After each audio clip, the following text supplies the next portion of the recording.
Hello students, Om Shanti, welcome to all. Now I am going to discuss the cell. First part में मैंने discuss किया था, first phase को complete किया था. अब मैं सेकेंड फेज में आ रहा हूँ. Cell. Cell means this is one type containers through which electrical energy convert into chemical energy और chemical energy convert into electrical energy, and that cell classified in two category. One is known as electrochemical cell and it is also known as voltaic cell. Volta was the first scientist who constructed such type the device, and it is also known as galvanic cell, another name of the scientist galvanic. And Daniel, a special case, if zinc metal is taken as anode and copper is taken as cathode, then that cell is known as Daniel cell. So electrochemical cell का इतने नाम है, either you say electrochemical cell, voltaic cell, galvanic cell और Daniel cell. Okay. दूसरा जो cell है electrolytic cell, इस cell में, इस कंटेनर में हमारा इलेक्ट्रिकल एनर्जी से केमिकल एनर्जी में कन्वर्ट होता है, यानी इलेक्ट्रिक करंट पास करा के हम केमिकल रिएक्शन कराते हैं, और इसमें केमिकल रिएक्शन करके आपको इलेक्ट्रिक करंट प्रोड्यूस होता है. तो हम लोग दोनों को थोड़ा सा हम डिस्कस करते हैं शॉर्ट में. इलेक्ट्रोकेमिकल सेल, दोनों में फ़र्क क्या है वो समझ लीजिए, then I will discuss one by one. तो इलेक्ट्रोकेमिकल सेल में हमारा दो चैम्बर लेते हैं, दो कंटेनर लिया. इसमें एक में आपका सपोज मान लिया जिंक सल्फेट सॉल्यूशन ले लिया, और दूसरा बीकर लिया, उसमें आपका दूसरा इलेक्ट्रोलाइटिक सेल है. इसमें हम कॉपर सल्फेट का सॉल्यूशन लिए हैं.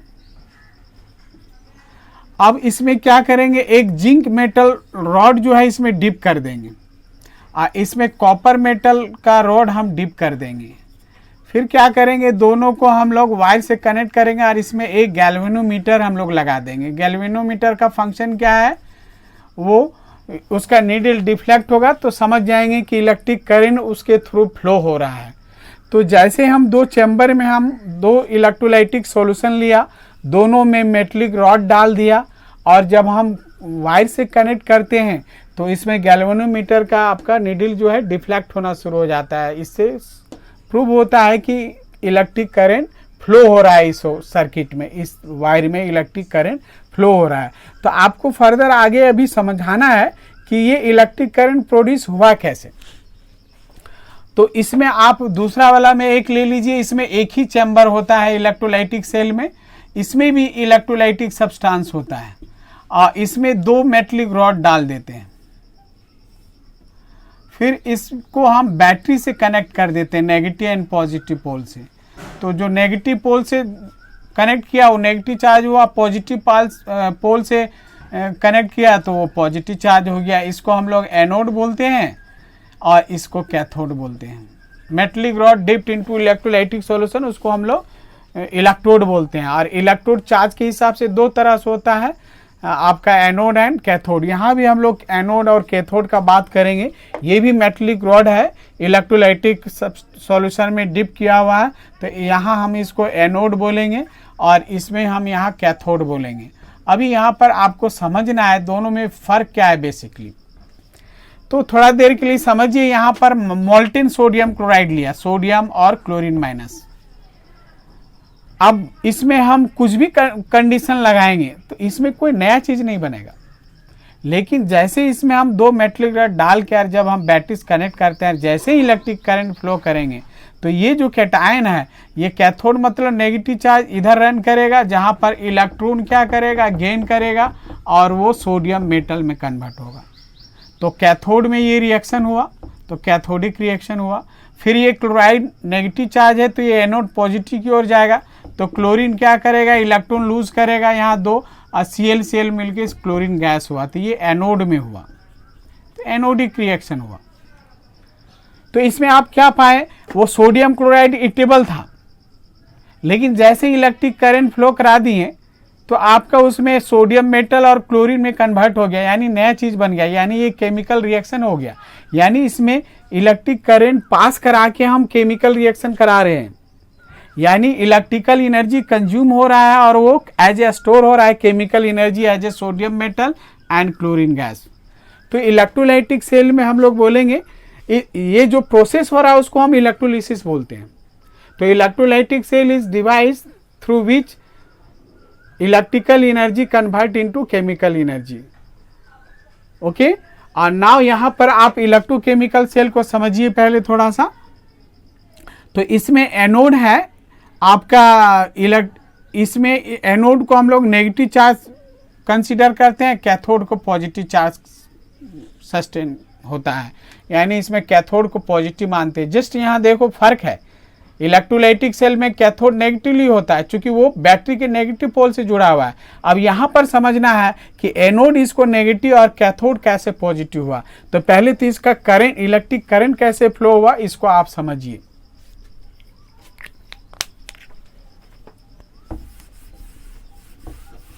दो सेल है, एक को हम इलेक्ट्रोकेमिकल सेल और दूसरा इलेक्ट्रोलाइटिक सेल आया।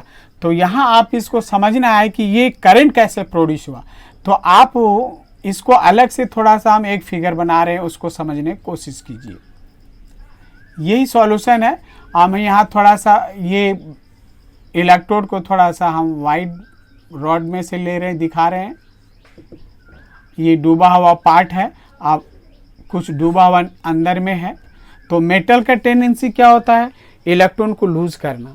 तो जैसे ये जिंक मेटल को, ये जिंक मेटल हम यहाँ लिए और ये कॉपर लिए हैं, ठीक है।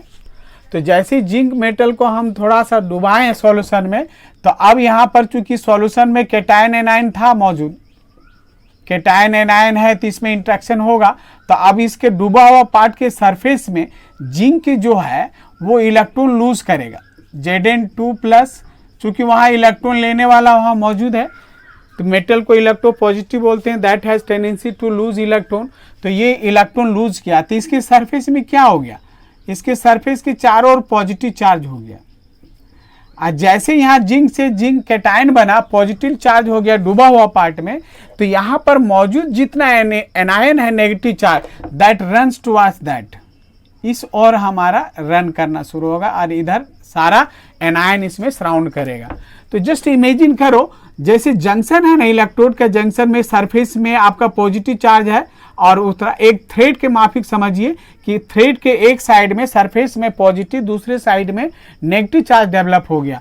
इसमें दो चार्ज एक साथ जंक्शन में आया, इसी को हम लोग इलेक्ट्रिकल डबल लेयर बोलते हैं। क्या बोलते हैं, इलेक्ट्रिकल डबल लेयर। और इसी को हम लोग बुक में आपका दिया होगा, ये हायर क्लास में ये वर्ड यूज किया है, लेकिन आपको यहां पर जीटा पोटेंशियल इसको बोला गया है, जीटा पोटेंशियल। यानी at the junction of electrode one side positive charge and other side is negative charge. तो इससे क्या होता है कि यहां पर एक इलेक्ट्रिकल प्रेशर बना, जैसे पॉजिटिव चार्ज डूबा हुआ पार्ट में आया, चारों ओर से एनायन दौड़ा हुआ, तो जैसे रन किया तो वहां एक दबाव बना जिसको हम इलेक्ट्रिकल प्रेशर बोलते हैं। तो डूबा हुआ पार्ट से इधर एक दबाव से, प्रेशर से, जो अनडीप पार्ट है वहां फ्री इलेक्ट्रॉन है, उसमें एक प्रेशर बनता है, that move towards anode to cathode. इस ओर आएगा तो इसके सरफेस में क्या हो जाएगा, नेगेटिव चार्ज डेवलप हो जाएगा। अब यहां पर कॉपर कैटायन मौजूद है Cu+। अब ये क्या करेगा, इस साइड में आके Cu2+, वो एक्स्ट्रा इलेक्ट्रॉन जो आ रहा है इलेक्ट्रॉन गेन करेगा और ये कॉपर मेटल में जमा होगा। तो ये आपको गेन ऑफ इलेक्ट्रॉन हो गया। तो ये कैथोड में आपका रिएक्शन हो गया और ये एट एनोड में रिएक्शन हो गया। तो इस तरह से इलेक्ट्रॉन एनोड से कैथोड की ओर जा रहा है। आपके दिमाग में एक क्वेश्चन आ सकता है कि ये भी तो कॉपर मेटल है, ये भी तो लूज करेगा। नो डाउट ये भी इलेक्ट्रो पॉजिटिव है। जैसे डुबाते हैं तो इसके सरफेस में पहले पॉजिटिव चार्ज आता है, जैसे इसमें पॉजिटिव चार्ज डेवलप हुआ, लेकिन इसमें zinc is more reactive than copper. तो जितना जिंक में इलेक्ट्रॉन लूज करने का टेंडेंसी है वो कई 1000 टाइम्स आपको ज़्यादा है आपको कॉपर से। तो सपोज थोड़ा देर के लिए फॉर ए मोमेंट यहाँ पॉजिटिव चार्ज डेवलप हुआ था, इसमें ज़्यादा से ज़्यादा ऐसे तुम्हारा इलेक्ट्रॉन लूज किया और उससे ज़्यादा प्रेशर से इधर आया और जो भी थोड़ा सा पॉजिटिव चार्ज डेवलप हुआ था सरफेस में उसको न्यूट्रलाइज कर दिया और एक्स्ट्रा फिर इलेक्ट्रॉन आके फिर इसको नेगेटिव बना दिया। तो इसके कॉपर के सरफेस से फिर फर्दर पॉजिटिव चार्ज डेवलप होने की आवश्यकता नहीं पड़ जाती है। इसलिए जब तक ये इलेक्ट्रॉन इधर आता रहेगा, यहाँ पर सॉल्यूशन में अवेलेबल कैटायन जो है इलेक्ट्रॉन को फीड करेगा और न्यूट्रल मेटल में जमा होगा। तो इस तरह से यहाँ कॉपर मेटल जमा होना शुरू हो जाएगा और ये इसके जंक्शन में एक आपका थिकनेस आ जाएगा, यानी कॉपर मेटल जमा हो रहा है। तो यहाँ आप क्या पा रहे हैं, सरफेस में नेगेटिव और इसके चारों ओर कैटायन आ रहा है। तो यहाँ भी इलेक्ट्रिकल डबल लेयर आ रहा है, यहाँ भी electrical double layer zeta potential develop हो रहा है। तो आप यहाँ पर जिंक से जिंक कैटायन बन रहा है, तो यहाँ थिनर होता जाएगा धीरे धीरे, जिंक से जिंक आयन बदलने शुरू होगा। तो अब यहाँ से समझने की बात है, ये समझ में आ गया कि यहाँ पर जंक्शन में जो पोटेंशियल है और यहाँ जो पोटेंशियल का ये दोनों में डिफरेंस आ जाता है, एक मोर रिएक्टिव है एक लेस रिएक्टिव है। नेचुरली यहाँ इलेक्ट्रिकल प्रेशर ज़्यादा बनेगा और ज़्यादा से ज़्यादा इलेक्ट्रॉन पुशअप करके इधर से आएगा। तो एनोड से इलेक्ट्रॉन निकल रहा है, कैथोड की ओर जा रहा है, इसलिए यहाँ इलेक्ट्रोकेमिकल सेल में एनोड को नेगेटिव चार्ज माना गया और चूंकि कैथोड की ओर इलेक्ट्रॉन जा रहा है इसलिए वहाँ इलेक्ट्रॉन कमी है, इसलिए उसको हम लोग पॉजिटिव चार्ज मान लेते हैं। जबकि वहाँ उल्टा है, एनोड पॉजिटिव चार्ज है और कैथोड नेगेटिव चार्ज है। तो इस तरह से इलेक्ट्रॉन एनोड से कैथोड की ओर मूव करना शुरू करता है, इलेक्ट्रिक करंट फ्लो होना शुरू हो जाता है। तो आप इमेजिन कीजिए एक समय आएगा कि सारा कैटायन इलेक्ट्रॉन को फीड किया और मेटल में आ गया, अब इस सॉल्यूशन में कोई भी कैटायन बचा नहीं है। तब क्या होगा, तब यहाँ से इलेक्ट्रॉन जैसे ही आएगा ये नेगेटिवली चार्ज हो जाएगा, ये और जैसे ही नेगेटिवली चार्ज होगा यहाँ कोई फीड करने वाला कैटायन नहीं है, तब क्या होगा, दोबारा इलेक्ट्रॉन आएगा तो उसको रोकेगा, रिपेल करेगा, तो यानी फ्लो ऑफ इलेक्ट्रॉन रुक जाएगा। तो हम चाहते हैं कि यहाँ पर इलेक्ट्रिक करंट कंटिन्यूसली फ्लो हो, तो इसमें कैटायन देना जरूरी पड़ेगा। इसलिए एक्सटर्नली एक यू शेप ट्यूब लेते हैं हम लोग,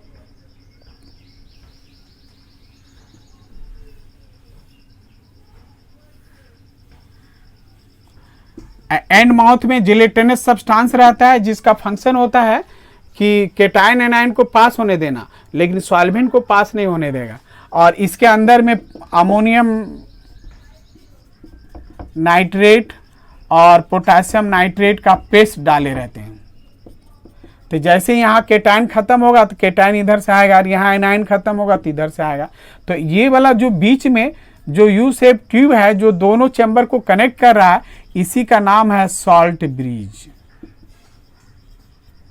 11th में भी पढ़े होंगे सॉल्ट ब्रिज का फंक्शन क्या है, तो यहाँ एक दोबारा आपको जानकारी हुआ। अब ये कंप्लीट हो गया सर्किट, ये यू शेप ट्यूब जो है दोनों चैम्बर को कनेक्ट किया, अब एक सर्किट कंप्लीट हुआ तो कंटिन्यूसली इलेक्ट्रिक करंट फ्लो होना शुरू होगा। तो अभी आपने ये समझा कि इलेक्ट्रिक करंट प्रोड्यूस कैसे हुआ।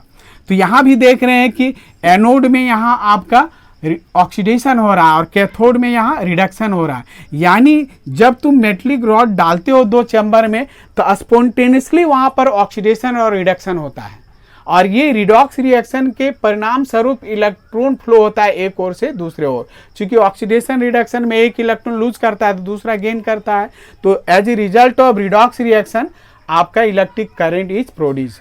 तो केमिकल एनर्जी, ये यहाँ पर केमिकल रिएक्शन अपने आप हुआ और उस एनर्जी वो एनर्जी आपको एज ए इलेक्ट्रिकल एनर्जी में कन्वर्ट हो गया। तो इसलिए इलेक्ट्रोकेमिकल सेल का डेफिनेशन बना सकते हैं, electrochemical cell is device through which electric current produce as a result of redox reaction. फिर से एक बार मैं रिपीट कर दे रहा हूं, इलेक्ट्रोकेमिकल सेल और galvanic cell is device through which electric current is produce as a result of redox reaction. और electrolytic it is process by passage of electrolytic. Electrolysis आप नीचे क्लास में सुने होंगे, इलेक्ट्रोलिसिस ध्यान से सुनेंगे, ये पहले भी सुने, अभी फिर से यहीं से डेफिनेशन बन जाएगा इलेक्ट्रोलाइटिक सेल का। Electrolysis is process by passage of electricity chemical reaction is made done. मतलब इलेक्ट्रिक करंट पास करा के जब हम केमिकल रिएक्शन कराते हैं तो वो उस प्रोसेस का नाम है इलेक्ट्रोलिसिस। तो फिर से सुनिए, electrolysis is process by passage of electricity chemical reaction is made done and in which vessel such process is carried out that is called electrolytic cell. यानी इलेक्ट्रोलिसिस प्रोसेस जिस कंटेनर में होता है उसका नाम है इलेक्ट्रोलाइटिक सेल। ठीक है, तो एक बार फिर से हम ये बताना चाहेंगे कि what the difference between electrochemical cell and electrolytic cell. तो पहला पॉइंट तो डेफिनेशन वाला ही बोलेंगे। In electrochemical cell chemical energy convert into electrical energy. In electrolytic cell the electrical energy convert into chemical energy. पहला पॉइंट। दूसरा difference ये हुआ, in electrochemical cell having two chamber, in one chamber oxidation process occur, in other chamber reduction process occurs, while in electrolytic cell the two electrode remain in same chamber and oxidation and reduction occurs in same chamber। ये difference हो गया। तीसरा point anode वाला का charge का बताएंगे। In electrochemical cell anode is negatively charge and cathode is positive charge, while in electrolytic cell anode is positive charge and cathode is negative charge. ठीक है, और सिमिलरिटी यदि पूछेगा दोनों में है क्या, तो दोनों में आपका क्या हो रहा है, रिडॉक्स रिएक्शन हो रहा है। और दोनों में कॉमन क्या है, देखिए यहां पर ये एनोड है और एनोड में क्या हो रहा है, ऑक्सीडेशन। यहां क्या लिखे हैं, एनोड में ऑक्सीडेशन।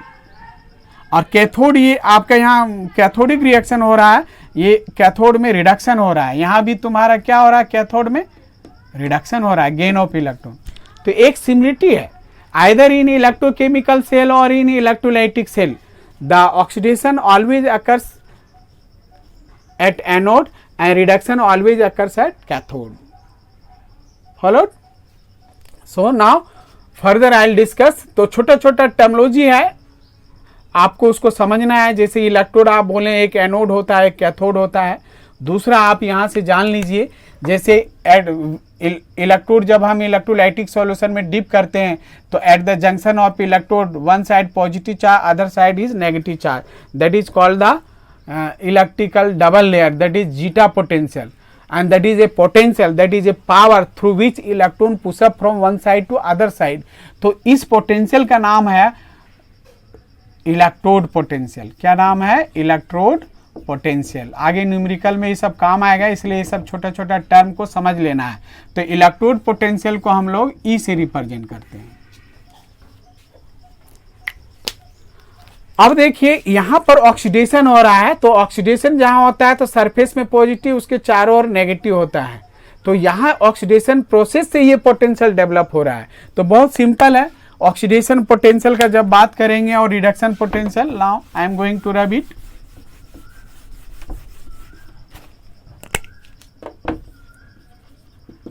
ऑक्सीडेशन पोटेंशियल, जनरल में इलेक्ट्रोड पोटेंशियल बोले, अब इसको हम लोग as a oxidation potential, E से इलेक्ट्रोड पोटेंशियल हुआ और OX लिख देंगे तो ऑक्सीडेशन इलेक्ट्रोड पोटेंशियल हो गया। तो हम बोलेंगे कि oxidation potential when electrode potential is develop due to oxidation process. Oxidation process द्वारा जो पोटेंशियल डेवलप होता है, जीटा पोटेंशियल डेवलप होता है, उसका नाम है ऑक्सीडेशन पोटेंशियल। और रिडक्शन पोटेंशियल में सरफेस में नेगेटिव होगा, चारों ओर केटायन होगा, तो दूसरा का नाम क्या है, रिडक्शन पोटेंशियल।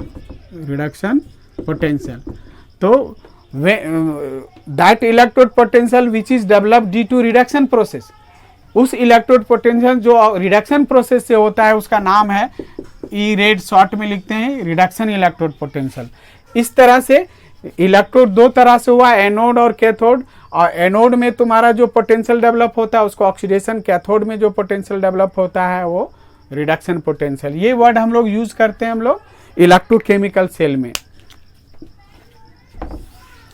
अब देखिए इसमें आप जो दो चैम्बर था इलेक्ट्रोकेमिकल सेल में, जरूरी नहीं कि दोनों में हम अलग अलग इलेक्ट्रोलाइटिक सॉल्यूशन लें, सेम सॉल्यूशन लेंगे तब भी ये प्रोसेस होगा, लेकिन कंसंट्रेशन दोनों का डिफरेंट होगा। उसी तरह से जो दो मेटलिक रॉड अलग अलग लिया है जिंक कॉपर, वो सेम मेटल भी हो सकता है, लेकिन कंसंट्रेशन हमेशा हर हालत में डिफरेंट होना चाहिए। यानी यहां पर जो at the junction of electrode and electrolytic solution, यहां पर का डिफरेंस होना चाहिए। तो ये जो पोटेंशियल डेवलप होता है ये डिपेंड करता है नेचर ऑफ मेटल। ध्यान दीजिएगा, नेचर ऑफ मेटल पे भी डिपेंड करता है। मान लो बहुत रिएक्टिव है तो तुरंत आपको इलेक्ट्रॉन लूज करेगा, उतना ही फास्ट तुम्हारा और उतने ही तेजी से, उतना ही फास्ट पॉजिटिव चार्ज डेवलप होगा और उतने ही तेजी से एनायन दौड़ेगा। जितना ज्यादा पॉजिटिव चार्ज होगा उतने ही अट्रैक्शन होगा। यानी यहाँ जो पोटेंशियल जो पावर है वो डिपेंड कर रहा है नेचर ऑफ मेटल। और दूसरा है आपको कंसंट्रेशन ऑफ इलेक्ट्रोलाइटिक सॉल्यूशन, इस पे डिपेंड करता है इलेक्ट्रोड पोटेंशियल। तो एक को आप जाने इलेक्ट्रोड पोटेंशियल और दूसरा को जाने रिडक्शन इलेक्ट्रोड पोटेंशियल। अब देखिए इलेक्ट्रोड पोटेंशियल को मेजर करने के लिए हमारा, जैसे मान लो हम कहेंगे कि एक कंटेनर लिए, उसमें इलेक्ट्रोलाइटिक सॉल्यूशन लिए और एक मेटलिक रॉड डाल दिए, और हम बोलेंगे इसमें जो पोटेंशियल डेवलप हुआ कितना है, तो there is no any instrument to measure that. तो एब्सोल्युटली हम लोग इलेक्ट्रोड पोटेंशियल मेजर नहीं कर सकते हैं। इसको मेजर करने के लिए हमको स्टैंडर्ड इलेक्ट्रोड लेना होता है, कंपेयर करना पड़ता है। जहां एब्सोल्युटली मेजर नहीं करते हैं, कंपेरेटिवली करते हैं। तो यहां से फिर से ध्यान से सुनिए, इलेक्ट्रोकेमिकल सेल में आपका एक तुम्हारा एनोड था, वहां एनोडिक पोटेंशियल आपको डेवलप हुआ, ऑक्सीडेशन इलेक्ट्रोड पोटेंशियल, दूसरा में रिडक्शन पोटेंशियल हुआ आपका डेवलप। तो यहां आपको एक दो टर्मिनोलॉजी और है, पोटेंशियल डिफरेंस, छोटा छोटा टर्म है, इसको क्लियर होना जरूरी है। और एक है electromotive force, electromotive force, short में ईएमएफ लिखा होगा, electromotive force. Electromotive force just like a force. तो यहां आपको समझना है, जो अभी आप इलेक्ट्रोकेमिकल सेल आप लिए थे, आपको यहां ध्यान से समझिए। फिर से हम कंस्ट्रक्ट कर रहे हैं इलेक्ट्रोकेमिकल सेल। ये मेटलिक रॉड था और इसको वायर से कनेक्ट किए थे आप। ये यहाँ पर शॉर्ट ब्रिज था, ठीक है। ये आपको फिर से हम बना दिए।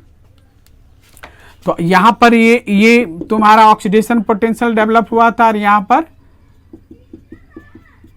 रिडक्शन पोटेंशियल डेवलप हुआ था।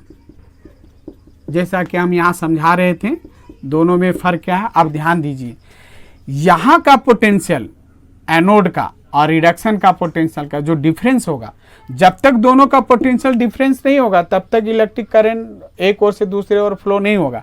दोनों का पोटेंशियल सेम होगा फिर इलेक्ट्रिक करंट फ्लो नहीं होगा।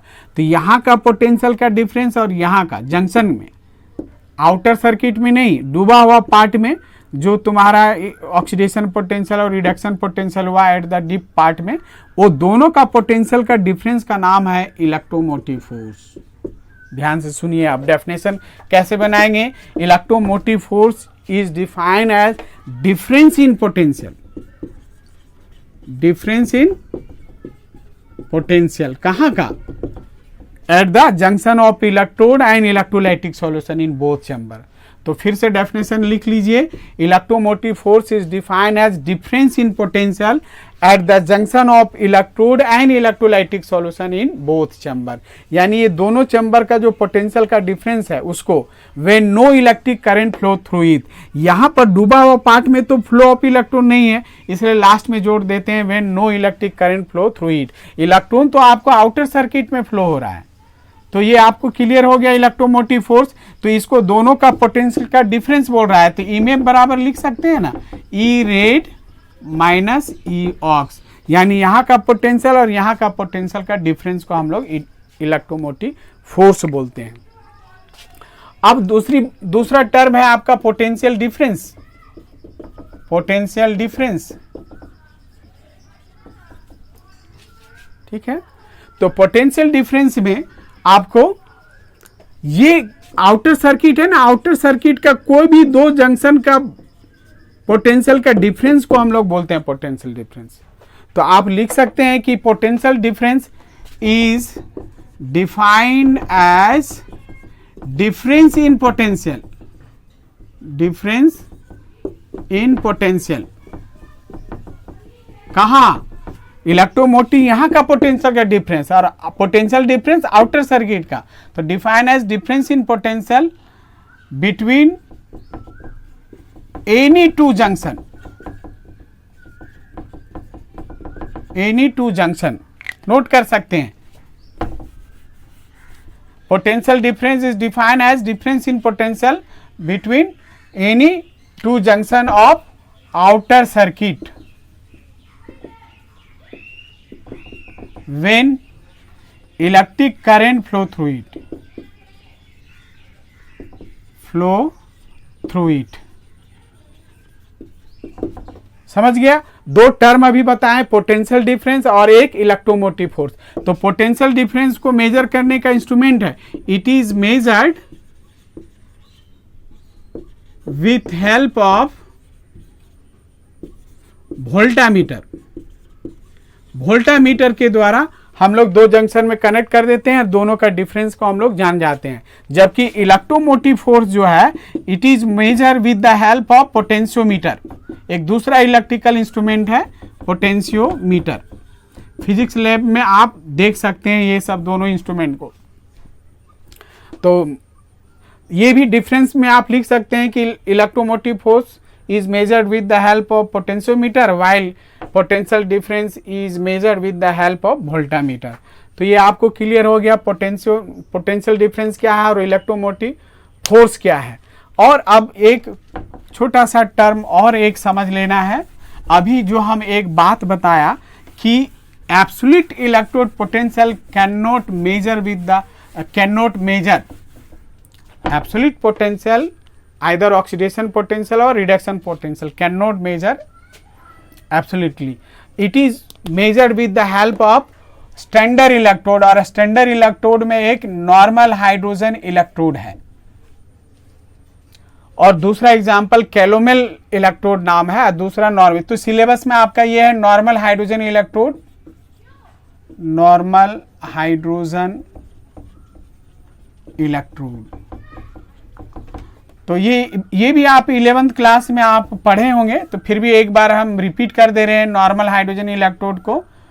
ये यहाँ पर आप क्या लेते हैं, 1 मोलर HCl सॉल्यूशन लेते हैं और एक ग्लास ट्यूब है, इसके थ्रू प्लेटिनम वायर पास किया हुआ रहता है। दूसरे एंड में जो 1 मोलर HCl में प्लेटिनम का ब्लॉक रहता है ये, और इसमें छोटा छोटा प्लेटिनम का टुकड़ा भी पेस्ट किया हुआ रहता है, वो कैटलिस्ट का काम करता है।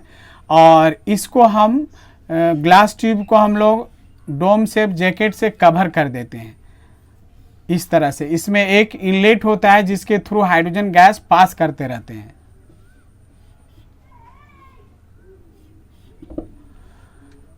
तो ये प्लेटिनम वायर हो गया, दूसरा एंड हुआ ये प्लेटिनम ब्लॉक हुआ। तो अब इसमें क्या होता है, यहाँ पर H प्लस और Cl माइनस है, सॉल्यूशन में 1 मोलर HCl है। अब जब ये हाइड्रोजन गैस जाता है तो प्लेटिनम कैटलिस्ट का काम करता है, उस टेम्परेचर में बबल होता रहता है 1 मोलर HCl, तो हाइड्रोजन डिसोसिएट होता है, 2H प्लस एंड 2 इलेक्ट्रॉन यहाँ लूज किया। तो ये जो हो रहा है यहाँ पर ये H प्लस है और ये जो यहाँ हाइड्रोजन टूटा तो इसमें प्लेटिनम ब्लॉक में ये इलेक्ट्रॉन आ गया एक्स्ट्रा, और यहाँ सॉल्यूशन में जो H प्लस है ये H प्लस जाता है, रन करता है उस इलेक्ट्रोड में प्लेटिनम वाला में, और 2 इलेक्ट्रॉन गेन करेगा और वो हाइड्रोजन गैस के रूप में बबल के रूप में निकलता रहता है ये। तो यहाँ गेन ऑफ इलेक्ट्रॉन हो रहा, इलेक्ट्रॉन रिडक्शन हो रहा है, तो यहाँ पर इलेक्ट्रोड पोटेंशियल हुआ। तो इसका वैल्यू जो होता है E H plus oblique H2।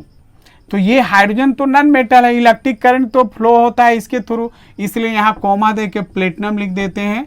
और स्टैंडर्ड स्टेट हम लोग बोलते हैं 25 degree Celsius and 1 atmospheric pressure.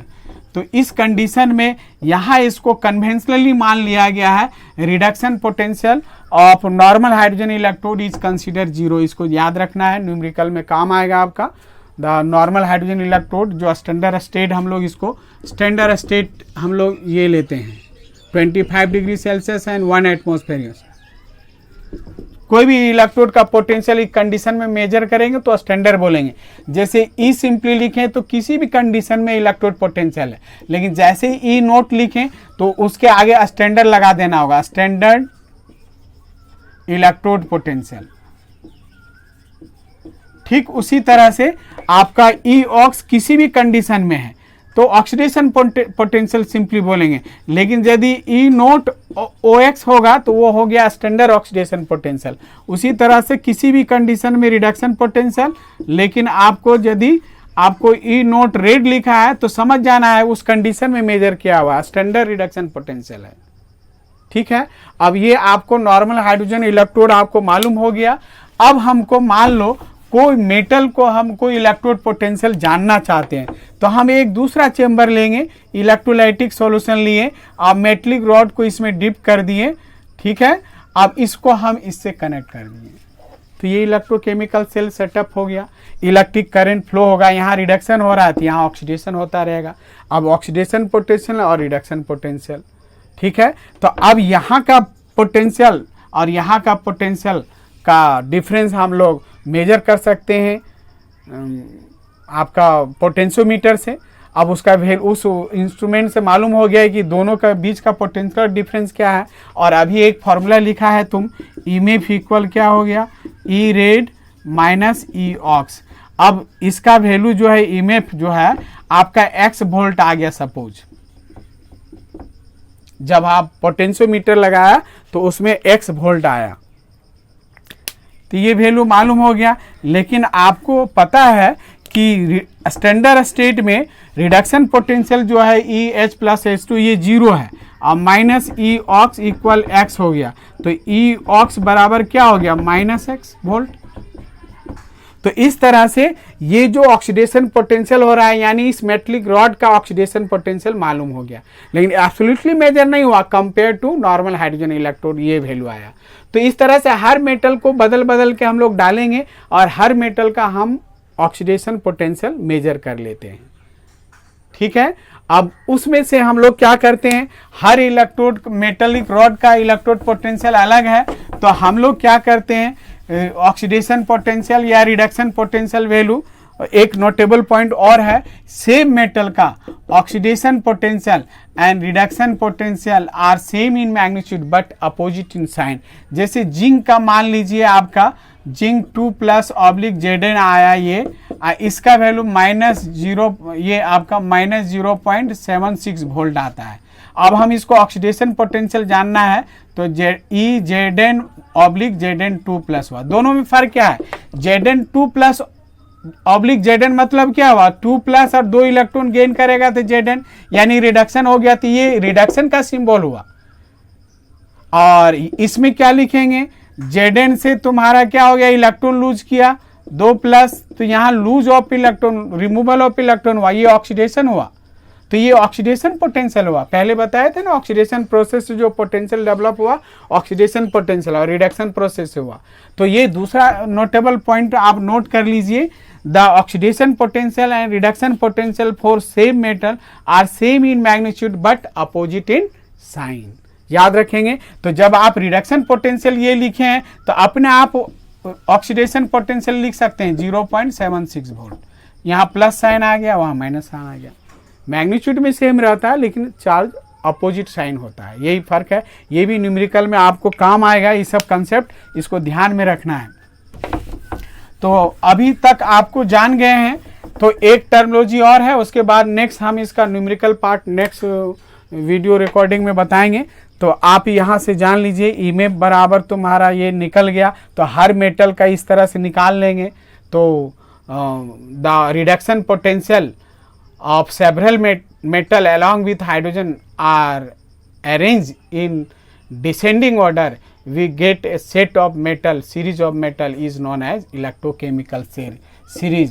तो इसको भी अलग से हम फिर बताएंगे, इलेक्ट्रोकेमिकल सीरीज। तो जैसे आपको मान लीजिए यहाँ पोटासियम लिया, कैल्शियम लिया, ये पोटासियम के बाद सोडियम, कैल्शियम, मैग्नीशियम ले लीजिए, जिंक ले लीजिए, फिर आयरन ले लीजिए, एफी ले लीजिए, टीन ले लीजिए, लेड ले लीजिए, हाइड्रोजन ले लीजिए, फिर कॉपर ले लीजिए, फिर तुम्हारा मरकरी ले लो, सिल्वर ले लो, एरम ले लो। तो हाइड्रोजन का 0 होता है, तो ये आप रिडक्शन पोटेंशियल लेंगे तो आपको घटते हुए जाएगा, और ऑक्सीडेशन पोटेंशियल लेंगे तो बढ़ते हुए क्रम में जाएगा।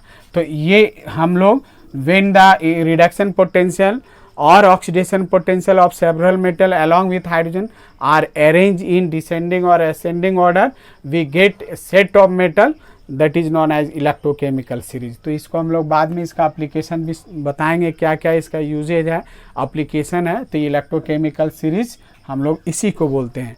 तो इस तरह से हम लोग इसी को नीचे क्लास में हम लोग रिएक्टिविटी सीरीज बोलते थे, लेकिन अब यहाँ पर 12th में इसको इलेक्ट्रोकेमिकल सीरीज बोलेंगे। तो ये सब ये आगे हमारा काम आएगा न्यूमेरिकल प्रॉब्लम में।